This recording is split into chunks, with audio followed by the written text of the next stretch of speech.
I'm sorry to have to bring you here in July. I promise you, we won't do anything in August. Right, Mr. Superintendent? Yes, sir. Okay, first agenda item is approval of the minutes. Has everybody had an opportunity to read the minutes? We have two sets of minutes to approve tonight. Could I have a motion to approve the June 4th minutes, please? Motion by, just drew a blank. John, gee. John, second by Scott, all in favor? Maybe we should meet in August. Yeah. And may I please have a motion for the June 18th minutes? Motion by Scott, second by Jen, all in favor? Okay. I don't know why I do that, but oh well. And then, we also have, we do not need to approve, but they are able to be released, our executive session minutes from June 18th. Yeah, there are actually three sets of executive session minutes to be released, dated January 22nd, April 30th, and June 4th. Okay. And those are already approved by the school committee, but we hold those for release.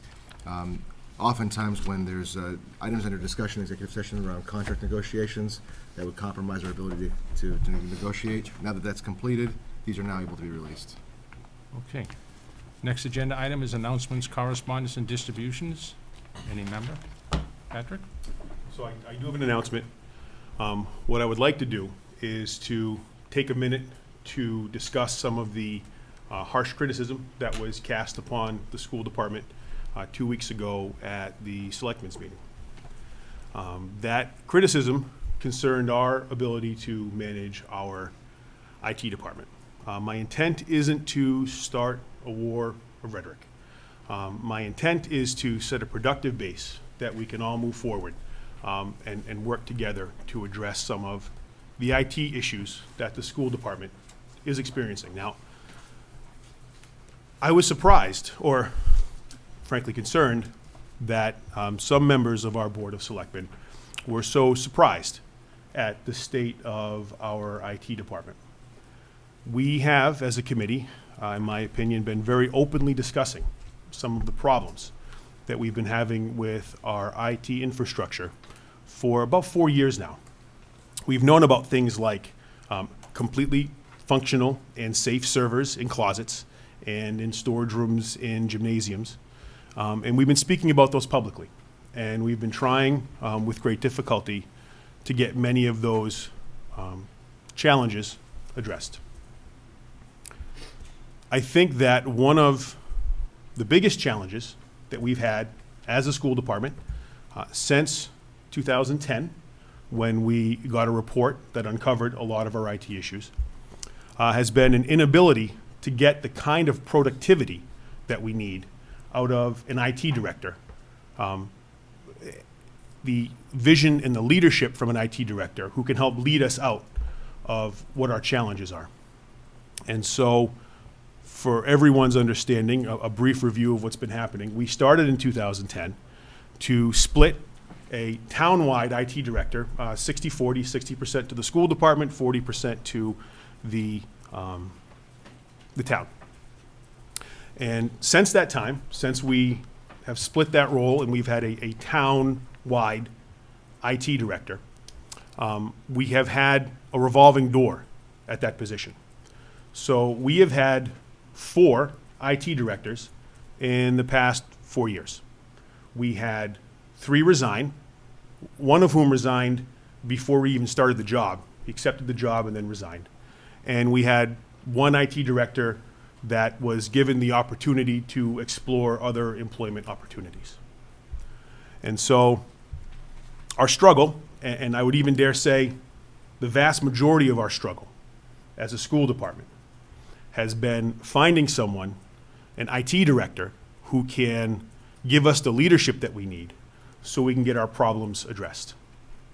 And so I think that now we know, with a revolving door at IT director for the past 4 years, the Board of Selectmen need to acknowledge that the process they set up to hire and retain an IT director has been a failure. Now, that's not to lay blame. That's not to point fingers. That's simply to say that the process has not produced for us someone who is capable of doing the kind of job that we need. And so we need to correct that. We can't keep spinning our wheels here and keeping our system running at an acceptable level, but not running at a level that we know it could. And so I can understand, quite frankly, why some members of the Board of Selectmen would take umbrage to a paid employee of the school department going on the radio and perhaps criticizing their appointment power or how IT is handled in the school department. I can also understand how the leader of a department can be stuck with an IT situation that he can't fix, and he sees no way out of that solution than to try and find some other creative way to solve it. And so I think that as elected members of boards in this community, it's our responsibility to work together to solve the problems that the town is experiencing.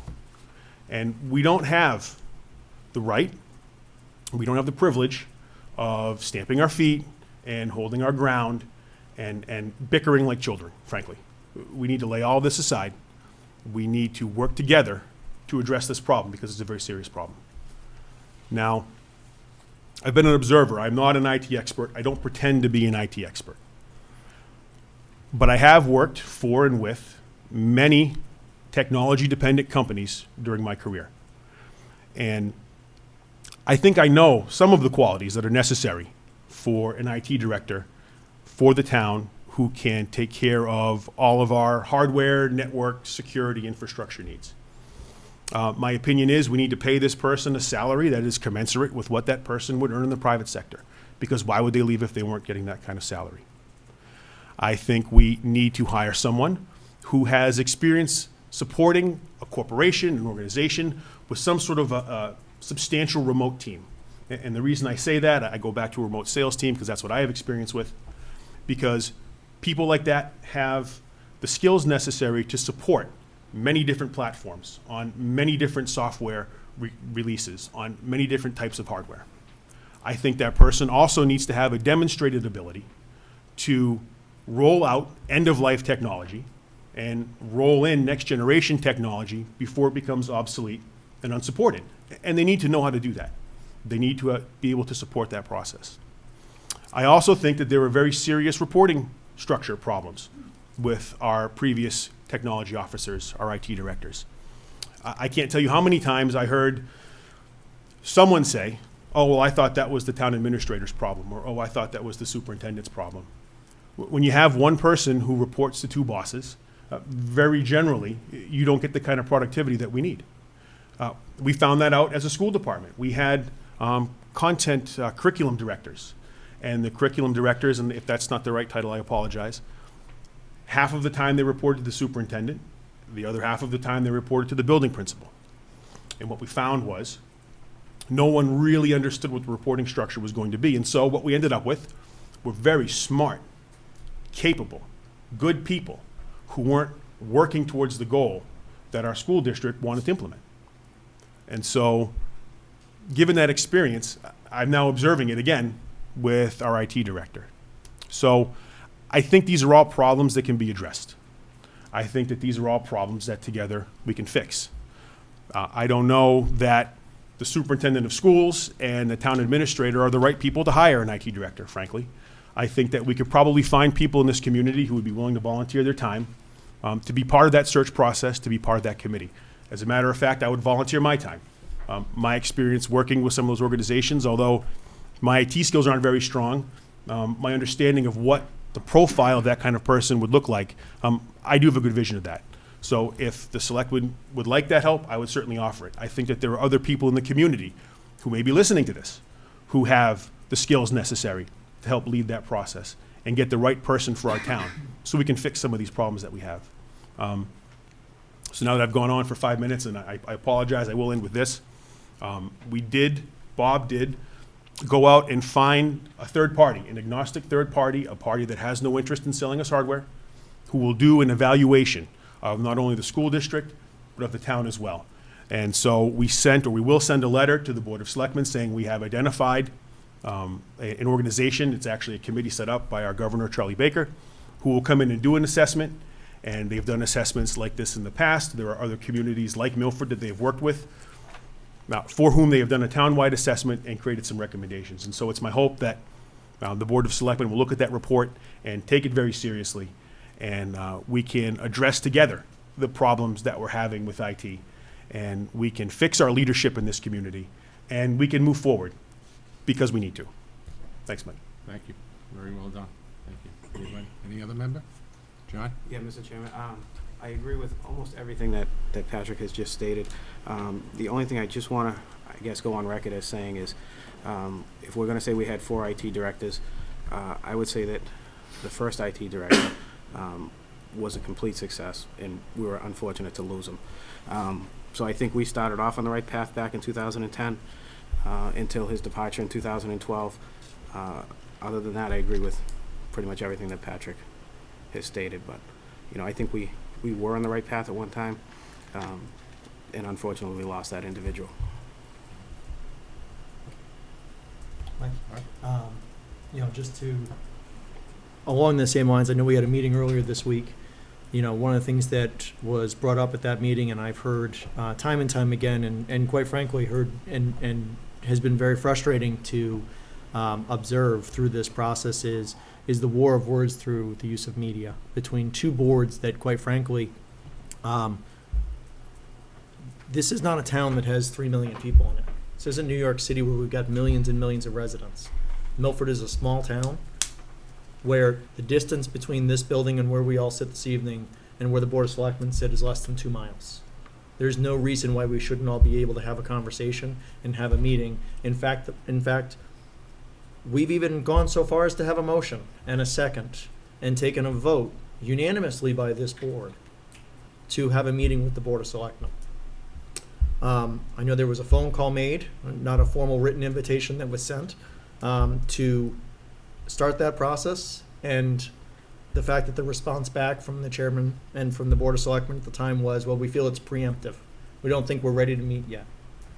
Well, to start that dialogue and have that conversation, to Patrick's point of, ultimately at the end of the day, we're charged with as a school committee, and the Board of Selectmen are charged with as a Board of Selectmen, with being able to oversee, with overseeing this process as the governing boards for the town.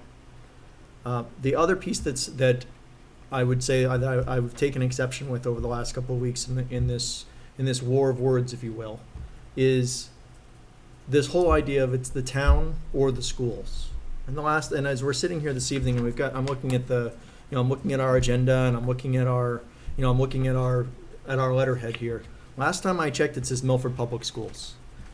And to try and draw a dividing line between, well, we've got the town and we've got the schools. We're not a regional district. This is not some obscure group that we're talking about here. This is the Milford Public Schools. And to try and draw that line in between, well, we're going to have an IT that takes care of the town, and then there'll be one that takes care of the schools. It's all one and the same. And this is a community, and it's always been a community environment.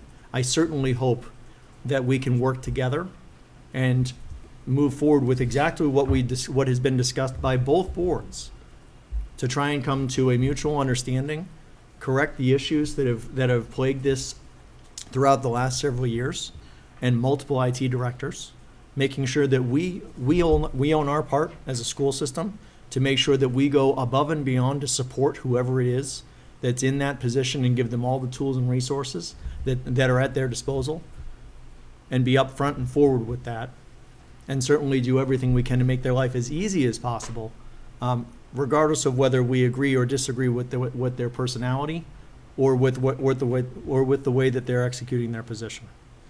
I certainly hope that we can put this past us, that we can start to work together as mutual boards that work together for ultimately for children and for the taxpayers of the town of Milford, because they are the ones who we are here for. It's not for ego. It's not for power. It's not to sit here and play the blame game and point fingers. It's to be able to move the town forward for the benefit of the people of the town. And I think over the last couple of weeks, part of that's been lost. I certainly hope that we can move forward from here. Thank you, Mr. Chairman. Anybody else? I think the superintendent and I have had some conversation about this, and what was disheartening for us is we actually went on the radio 2.5 weeks ago and gave a report. And where, as a school district, we were wrong, we admitted to it, stated what we were doing to fix it.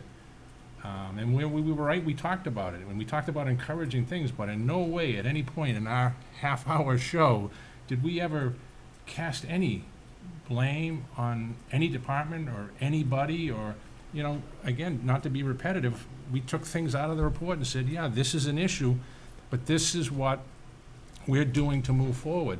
And as I said the other night, and I will say over and over again, to me, an audit is a self-evaluation tool. It's a tool that you use to have an outside company come in, and they say, these are your strengths and these are your weaknesses. We all have them. And you take and you build on your strengths and you work on your weaknesses. And that's the way I look at that. And yeah, I was disheartened when I heard that meeting, and I'm not pointing fingers at anybody, but I agree with what every single one of you gentlemen and ladies have said, is that we need to get together. We need to get together and work on this together, because we are one town. We are one community, you know, and that's important. And whether we decide to go a different direction with directors in either, you know, in the district or the town, with somebody overseeing it, but as long as we do it together, so that, you know, there isn't, well, that was your idea, well, that was we're all smart, bright, elected people. Let's all work together to make the community a better place. Thank you.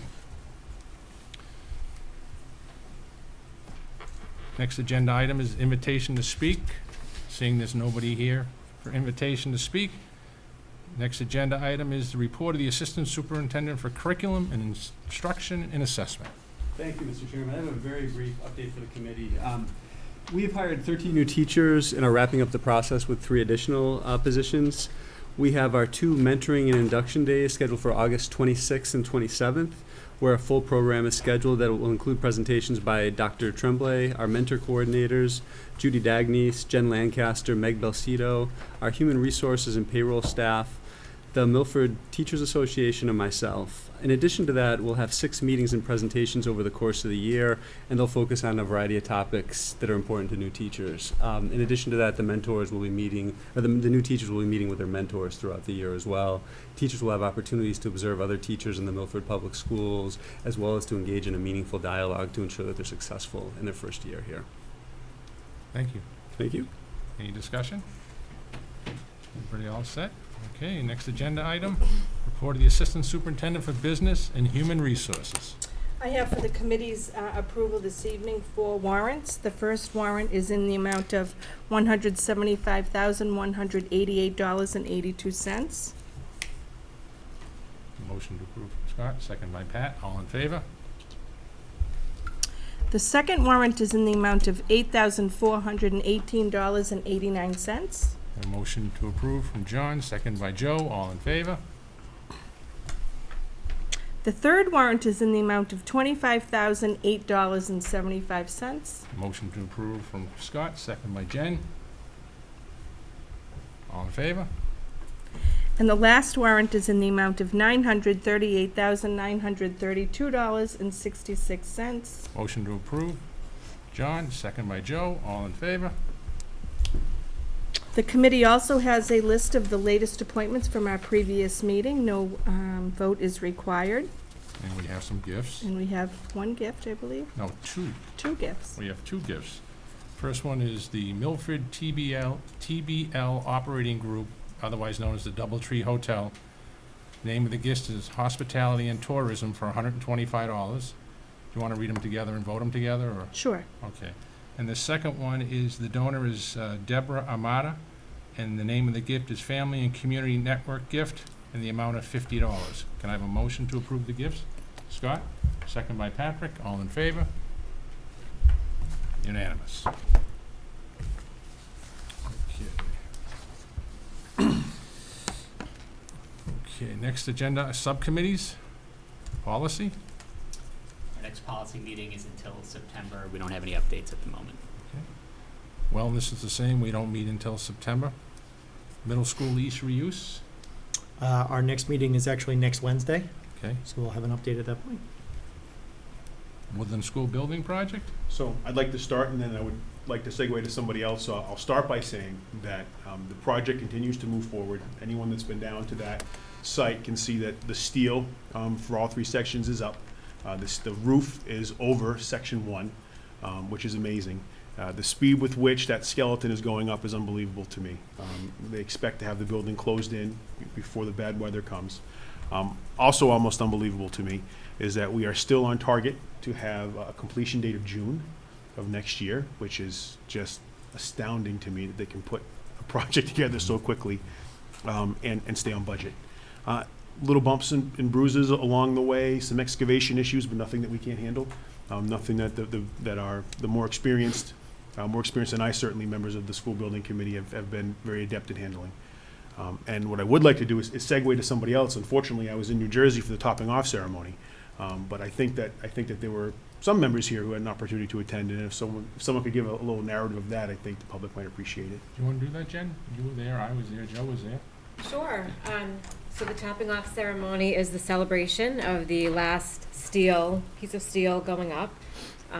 It was really humbling to stand and just watch that big beam up there with the American flag on it, kind of floating off of some kind of cable or however they have it hooked up, and being put into place. And there was a nice crowd there. The school administration, Mr. Consigli's family was there with him, a few of the kids, and it was just a very nice acknowledgement of the work that's already taken place. And the building it's just unbelievable. The size of it and the scope of the project, and to Patrick's point, how quickly and seemingly quietly it's gone up, but efficiently it's really been terrific.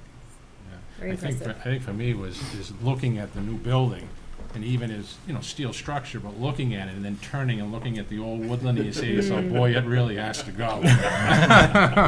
In case you weren't sure before, right? But and the other thing is how long it is. Not only how high it is, that's impressive, but how long it really, that's really, really nice. Just a quick question on the Yes. on the Woodland School Building project. I know as we're moving forward, sort of dovetailing in with some of the technology components, I think the initial infrastructure was supposed to be built out, and the plan that was put in place was for a 1-to-1 device. I got some phone calls from some individuals that were concerned, wanted to make sure that we were still on track for 1-to-1, make sure that we're going to stay at the 1-to-1 process as we move forward into that project. Yeah, just to comment on that. So you'll recall from prior meetings, we moved away from a 1-to-1 to a blended learning model. That said, though, so that's our approach to it, but we do have, the school is designed, and we met with the technology subcontractor to have this discussion to make sure the school is wired to support one device per student. So it is designed to be a 1-to-1, but Milford is not, we've not proceeded with a 1-to-1 initiative. It's a blended learning initiative. In some cases, it is 1-to-1 devices at some grade levels, but we're rolling that out gradually. But that school, we wanted to make sure that the network architecture will support up to 1-to-1, actually multiple devices, actually better than 1-to-1. It'll be multiple devices per student user. So that's the infrastructure piece of it. As far as the actual devices, we'll start to do that work come January, according to the technology subcontractor, when we actually price out, because the technology overall line includes like document cameras and projectors and interactive whiteboards. All that's mixed in. So we want to make sure we can get as many devices as we can through that project for our students. Okay. And I know at a previous meeting you said we were going to be test piloting the 1-to-1 device with 25, is it the Chromebooks that are going to be coming actually here to the high school, is that correct? Right, so we've gone forward with a Chromebook initiative. That's what we decided after reviewing all the different options. So we're looking at piloting 3, 4, if not 5, possibly next year. We're obviously pushing for Woodland School. We want that to be the first technology, and Chromebooks will be there. But also we want to make sure we're getting our middle schools and our high school involved also, so we can begin to carry that Woodland School technology forward to when they get to the middle level. At the elementary level, K through 2, we still do interactive technology there, and we have used a number of iPads. And we've been soliciting for proposals from Chromebooks from staff, and we have a number of proposals, maybe something less than 10, but pushing up on 10 Chromebook proposals as to how they want to use these carts in their classrooms with students. So really some great ideas coming forward with that. I just wanted to add that, on top of the 1-to-1, the other piece that was brought up the other night at our technology meeting or discussion was about the professional development. and how important it would be for people to understand it's not just the one device per child in their hand at any one time, but it's the teachers really understanding what are these tools, how can they be most effective. And from what we heard the other night, it sounds like the professional development is really continuing, so teachers have far greater comfort level with rolling that out with students. And if I may comment, we really want to have embedded ongoing professional development around technology, because as we all know, it's a moving target. The technology is always advancing, and we want to advance along with it and have our teachers ready to go. Okay. Technology Task Force? No update since our Monday meeting. Since Monday's meeting, okay. Except for Patrick's update this evening. Next agenda item is school liaison updates. I'm sure nobody has had the opportunity, but if you could plan, if maybe you could, if every one of us could be at the opening day, I was thinking about this of our school, maybe put that on your calendar. That'd be nice to show a presence at the school, your choice open day. That'd be great. I'll have Melissa send out Outlook calendar invites Yeah. to the respective liaisons. You can just have it right populated into your calendar, so make it Yeah. easier for everybody, less. Yeah, well, and when we first came up with this idea, it was Chairman Mazzucchelli. Of course, it was to stop this wave of school committee people, first of all, trying to rush from school to school, but also, coming into the school. So you had one member, that's their school, they work with that school all year, so just, I personally think it's a lot more pleasant, so. Okay, next agenda item is future agenda items. Does anybody have in mind what they might want to add to the September? No? Okay. Next agenda item is old business. Mr. Chairman? Mr. Superintendent. On Monday evening, in an open meeting with the school committee, everyone here will recall, we had a lengthy technology discussion with a proposed status report that's requested by the Board of Selectmen. So at your seat, I provided you with a hard copy, which reflects, I hope reflects the discussion that we had and looking for any final comment or edits to this document so I can send it to the town administrator and to the Board of Selectmen. And just for the public who wasn't, we didn't televise the meeting on Monday, it was open, was not a televised meeting.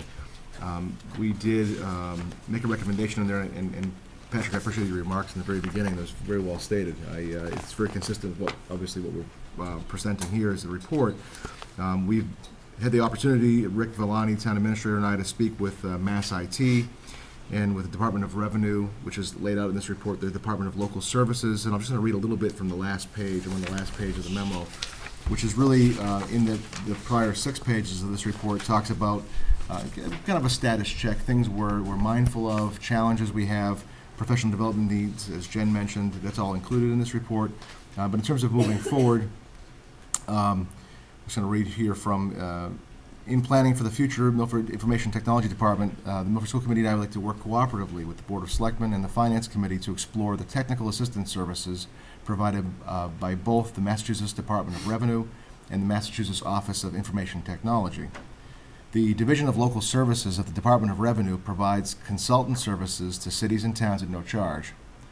Through their technical assistance services, DLS, Division of Local Services, can evaluate the information technology systems in the town of Milford and identify areas of potential risk and provide recommendations to ensure that systems are performing efficiently, that important data can be restored in the event of a disaster, and that systems are adequate and secure for the future. Mass IT, another partner organization with whom we met, is the state's lead agency for technology and innovation. The Commonwealth Chief Information Officer serves as the agency head for Mass IT. This is an agency, as Patrick mentioned earlier, of the Executive Office of Administration and Finance. Mass IT provides a range of centralized IT services, oversees IT policies, standards, and architecture, and promotes cross-agency collaboration. The town administrator and I met with representatives from both organizations on July 20th. With the support of the Board of Selectmen, and by enlisting the services of both the DOR and Mass IT, we believe these consultants can help the town by providing an impartial assessment of the IT needs for its various departments and inform the decision as to how IT can and should be structured in the town of Milford.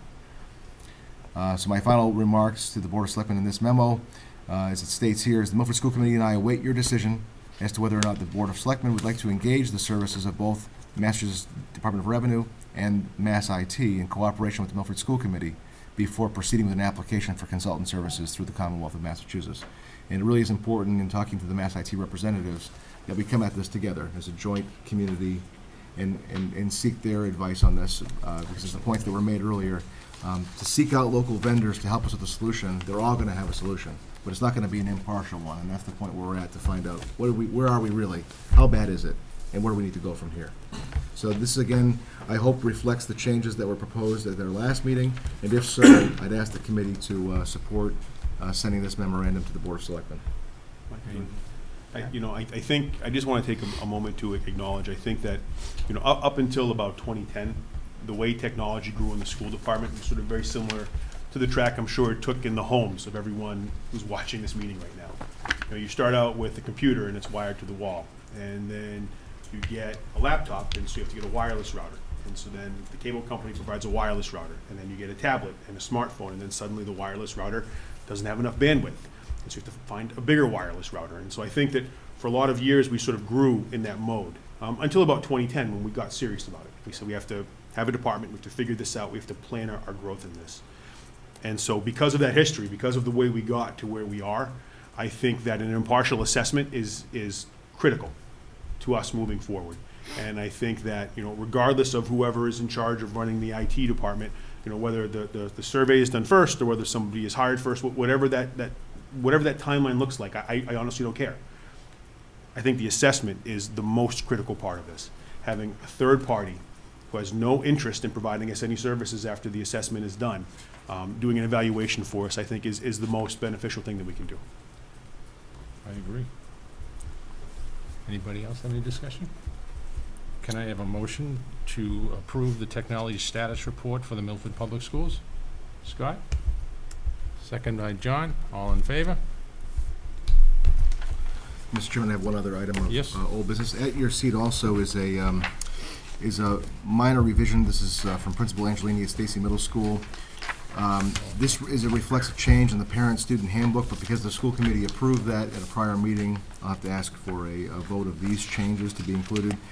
What they are is Mrs. Angelini has asked to include under its academic social enrichment block to include response to intervention as part of that period, which is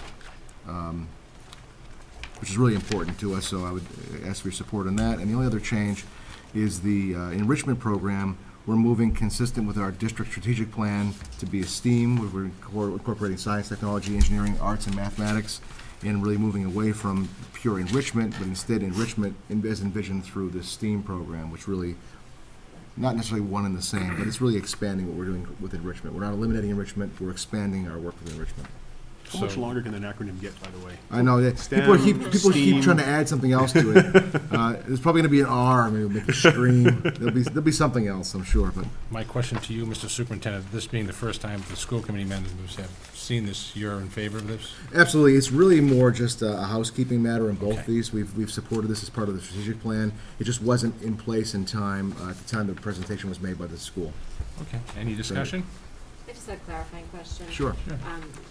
Up until now, students have taken a computer class at Stacy. Correct. So now, instead of taking a computer class, what will that look like instead? for So students? we had 2 computer classes at Stacy Middle School, and now what we're doing is we've taken one of our computer teachers out of the mix to make that teacher a technology integration teacher, like Sarah Boyle, who we've met. So that will leave one remaining computer teacher, but the enrichment teacher will now, instead of serving, the enrichment teacher at Stacy Middle School serves historically really those teachers who expressed an interest in having enrichment activities. This will really make this more embedded where every student has the opportunity for enrichment, and by now having that teacher work together with the computer teacher, so the computers become a way of getting it's not in isolation. The computers is just a method of way of getting to the more enriching lessons. So it really has become a more expanded, robust program through this model. So we're not losing anything as a result. We're actually gaining more instruction for students around enrichment that engages computer technology. So with that, if the kids go off of like the academic team portion of the day, and so some used to be filtered into computers, at the same time others go to art, how will they make up that same number of spots for kids to go with this? Well, the enrichment had been, enrichment wasn't a scheduled block. There had been one complete, let's just call it Computer 1, Computer 2. And Right. now Computer 1 went away. Enrichment was always sort of an add-on. Yeah. Enrichment now is plugged into that Computer 1 block. So that will be another kind of a special That's correct. subject. Okay, Yeah. okay, thank you. It's really a much better way to utilize our staff and make sure that all students have an opportunity to engage in enrichment activities. Yeah. If I may. Scott? So Bob, I just want to make sure, because I want to make sure I'm clear on this. So as a result now, every student that will go through Stacy, in each grade, in each of the 3 grades that are there, will spend some portion of their day and/or week in the rooms with the computers, interacting with them as part of their enrichment curriculum? Right, so there is, it's a computer special, the way it's been Right. done. So you're familiar with the school structure, so you go in and you'd learn how to use Microsoft Office. But really, it was out of context, it was just purely using that. Now it's integrating that, but students will, beyond that, will still be using computers in their classrooms. There'll still be Chromebook initiatives and all of that still happening with technology. But this is really more just expanding our technology offerings to be more than just using Microsoft Word or Microsoft Office or Publisher. So I got that piece. The question I have is it still doesn't really answer my question, which is, so you've got 2 rooms that were currently set up as the computer labs, for lack of a better term. Is that correct, at Stacy? Right. Okay.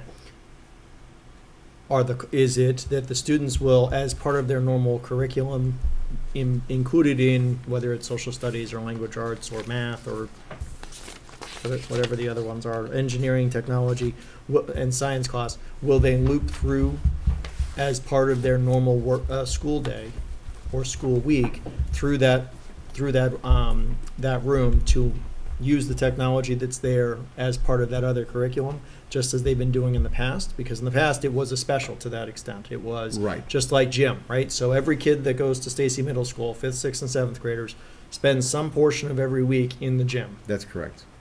Up until now, some portion of every student, 8 grades, 5th, 6th, and 7th, spent some portion of their week in the computer rooms. And that's not changed. And that is not, that's what my question was. Right, that's That not will changed. continue to That's correct. occur. It's just that it won't be a Microsoft Office program taught in isolation. It will be, hey, we're going to do our science lesson today is going to be held in the computer That's correct. computer room. That was That the piece allows of us- clarity that I that's what was we get looking for. every student through. Thank you. You're welcome. Any So other- if there's any other questions other than that, I'd ask to have a motion made to approve the amendment to the Stacy Middle School Parent Handbook. Patrick, second by Joe, all in favor? We're all set, Mr. Superintendent. Okay, and that's all I have under old business this evening. Anybody else have anything for old business? And with that, I'll take a motion for adjournment. Patrick, Scott, all in favor? Good night, everybody, and have a safe rest of the summer.